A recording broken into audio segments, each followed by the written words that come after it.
उत्तर भारत के एक शांत हरियाली से घिरे गांव का नाम था चांदपुर। वहां के लोग बड़े सीधे साधे और मेहनती थे। लेकिन गांव की सीमा से कुछ दूर एक घना जंगल था, जिसके अंदर था एक पुराना वीरान बंगला। बुजुर्ग कहते थे कि यह बंगला 100 साल पुराना है और कभी एक अमीर जमींदार यहाँ रहा करता था। एक दिन अचानक वह गायब हो गया और तब से बंगले में अजीब घटनाएं होने लगीं। रात के समय वहां से आती थी चिल्लाने की आवाजें, खुद ब खुद बजते पियानो की धुन, और सबसे डरावनी बात, वह सुनहरा दरवाजा ना। एक दिन गांव के बुजुर्ग चौपाल पर बैठे थे और बंगले की कहानियां सुना रहे थे। नीलू और राजीव भी वहीं थे। एक बुजुर्ग बोले, मैंने अपनी आंखों से देखा है कि उस बंगले का दरवाजा आधी रात को खुलता है और किसी की परछाई अंदर जाती है। नीलू की आंखों में चमक आ गई।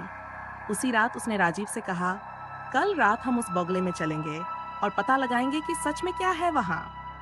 राजीव डर गया लेकिन माना।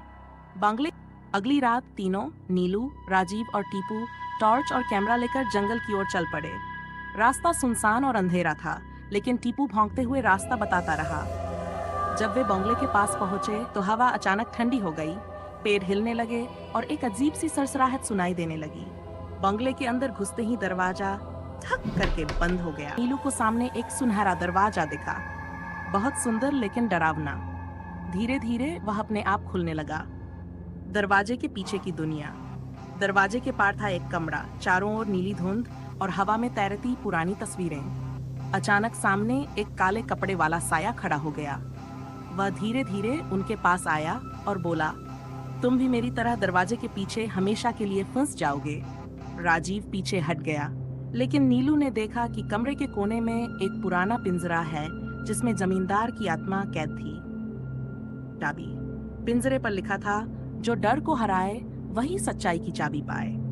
नीलू ने डर को हराते हुए सामने खड़े साये से कहा, तू झूठ है, हम डरते नहीं, हम सिर्फ सच्चाई की तलाश में आए हैं। उसके इतना कहते ही जमीन कांपी, साया चीखता हुआ गायब हो गया और पिंजरा खुल गया। जमींदार की आत्मा बाहर आई और बोली, तुमने मुझे मुक्त किया, ये लो इस बंगले की अंतिम चाबी, इसे हमेशा के लिए बंद कर दो।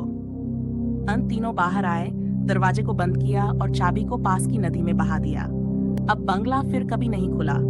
गांव वाले चैन की नींद सोने लगे। लेकिन नीलू और राजीव को अब भी लगता है, अगर कोई झूठ बोले तो शायद वो दरवाजा फिर से खुल जाए।